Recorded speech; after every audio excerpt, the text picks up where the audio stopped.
हमने इस देश की रेजिस्टेंस को समाप्त कर दिया है अवॉइड करने के लिए। इसको अवॉइड करो, क्या फर्क पड़ता है, हो जाने दो, यहीं तो आए हैं, पहले 5 करोड़ थे, 10, ठीक है, क्या फर्क पड़ रहा है। अब वो स्थिति आ गई है कि हमारे पास भागने का कोई रास्ता नहीं है, इसलिए आप अब लड़ने हैं।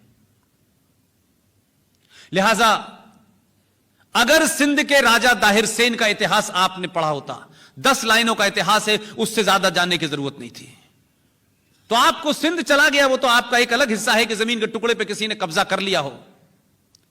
लेकिन राजा दाहिर सेन का इतिहास अगर आपको पता होता तो इस देश में 35 करोड़ मुसलमान जो सुबह से लेकर शाम तक आपको काफिर कह के मार रहे हैं, इस देश में गजवा हिंद लाना चाहते हैं, इस देश में बहुत सारी चीजों की तब्दीली लाना चाहते हैं, उनसे डिबेट करिए, उनके गलेवान में झांक के कहिए कि जो तुम्हारा प्रॉफिट है, जो मोहम्मद साहब हैं,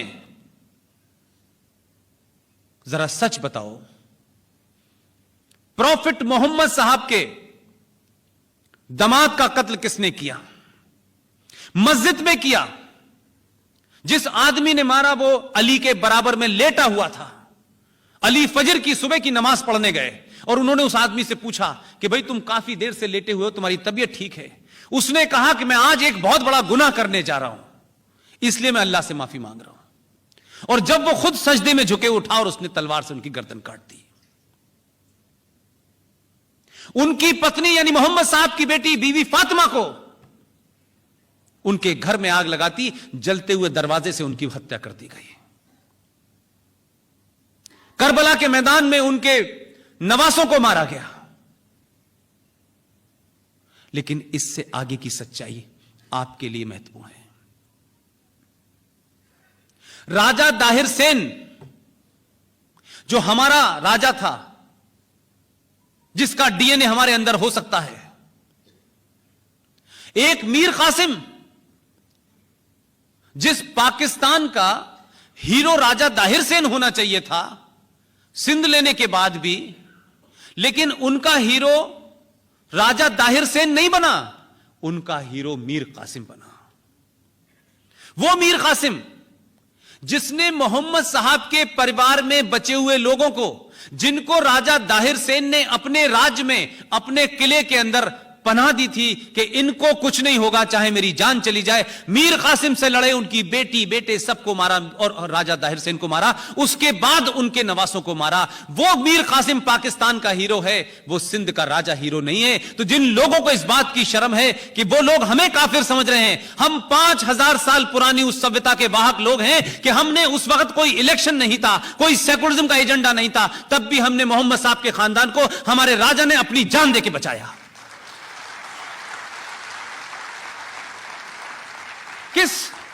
किस इस्लाम की बात आप कर रहे हैं?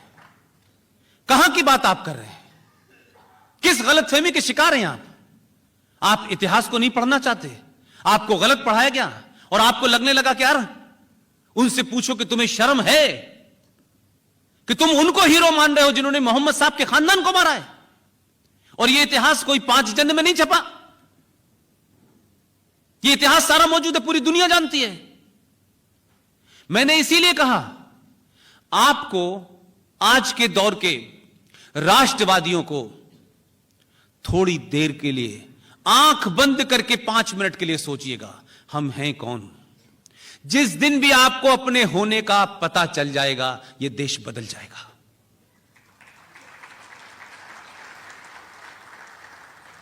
लिहाजा आपको कोई बहुत बड़ा कुछ नहीं करना है। जितने भी चैलेंजेस हैं आपके सामने, उन सब में थोड़ा थोड़ा आपको थोड़ा सा कंट्रीब्यूशन करना है।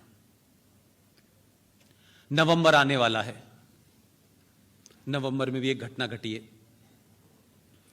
हमने तमाम सारी चीजों में बिना सोचे समझे, मैंने यही कहा कि हमारी बदकिस्मती यह है कि दुनिया के जितने भी देशों में आजादी की लड़ाई लड़ी गई, उन लोगों ने बेहतरीन काम यह किया कि जब आजाद हुए तो उन्होंने शुरू के जो 10 साल थे वो राष्ट्र निर्माण में लगाए। देश कैसे चलेगा। हमारी दिक्कत यह हुई कि हम आजाद तो हुए 1947 में तथाकथित तौर पर, लेकिन 46 में ही वो प्रधानमंत्री बन गए और पहले दिन से वोट बैंक की राजनीति के चलते हमने राष्ट्र निर्माण का काम ही नहीं किया। लिहाजा पहले दिन से यह होने लगा, इतिहास को ऐसे बताओगे तो हम 19 साल राज करेंगे, ऐसे बताओगे तो हम 30 साल राज करेंगे। तो आपने पूरे इस्तेहाद को डिस्टॉर्ट कर दिया। इसलिए 14 नवंबर को चिल्ड्रंस डे होता है और पैदा नेहरू जी होते हैं उस दिन। तो क्या कोरिलेशन है इसका? क्योंकि हमें जीवित रखना है कुछ लोगों को। ठीक है, उनकी बर्थडे मनाइए, प्रधानमंत्री थे, उसको आप इतिहास से नहीं बदल सकते। 14 नवंबर को आप उनका जन्मदिन मनाइए। लेकिन क्या मैं ये पूछ सकता हूं कि अगर इस देश में चिल्ड्रंस डे मनाना है तो क्या उसकी डेट हो सकती है कि हम जिन बच्चे चिल्ड्रंस डे मनाएं तो जिसके नाम पे बनाएं उसका नाम सुन के उन बच्चों की छाती चौड़ी हो जाए? क्या वो आइकॉन नहीं है हमारे पास? या उन आइकॉन को बताने से हमारा कद छोटा हो जाएगा? मैं साहबजादा जोरावर सिंह का नाम ले रहा हूं, मैं साहबजादा फतेह सिंह का नाम ले रहा हूं। गुरु गोविंद सिंह के 4 पुत्र थे, 2 युद्ध में मारे गए। जोरावर सिंह की उम्र 9 साल थी। वजीर खान ने डिक्टेट टर्म किया, मुगलों की हुकूमत थी। 1705 की घटना है यह, इस्लाम कबूल कर लो। साहबजादा जोरावर 9 साल की उम्र, साहबजादा फतेह सिंह 12 साल की हुकूमत। 26 दिसंबर को दोनों को ईंटों में चुनवा दिया गया और उनकी लाशों को दफनाने के लिए जगह नहीं दी गई। क्या हम 26 दिसंबर को चिल्ड्रंस डे नहीं मनाना चाहिए? क्या इस देश के बच्चों को नहीं पता होना चाहिए कि जो लोग आज कश्मीर के कुछ नेता और इस देश में 99% मुसलमान जो कन्वर्टेड है, जिन्होंने तलवार के जोर पे शलवार पहन ली थी, जिन्होंने 2 रुपए किलो चावल के चक्कर में धर्म बदल लिया था,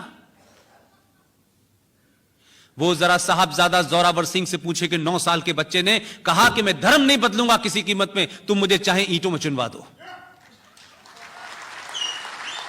दोनों सगे भाई चुन दिए गए और उनकी माता गुर्जरी, जब उनको इस घटना का पता चला तो सदमे में मौत हो गई। लेकिन क्या सब कुछ 1947 के बाद से तय होगा? भारत 1947 से पहले भी था। 5000 साल सिर्फ रिटन है, कई हजारों साल से है, जब से यह सृष्टि है। हमारे 3 नाम हैं, जो दिल चाहे कर लो। कभी कभी लगता है कि जैसे चौराहे पर रेड लाइट लगी हो और उसके तीनों तार मेन लाइन से मिला दीजिए, तीनों ऑन है।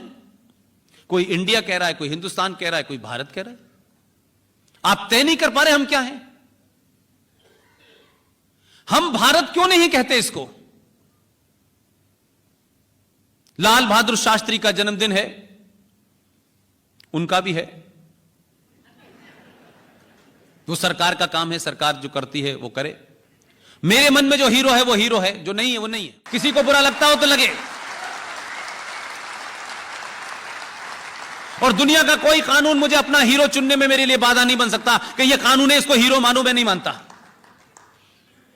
मेरा हीरो सुभाष चंद्र बोस है, मेरा हीरो सावरकर है, शिवाजी है।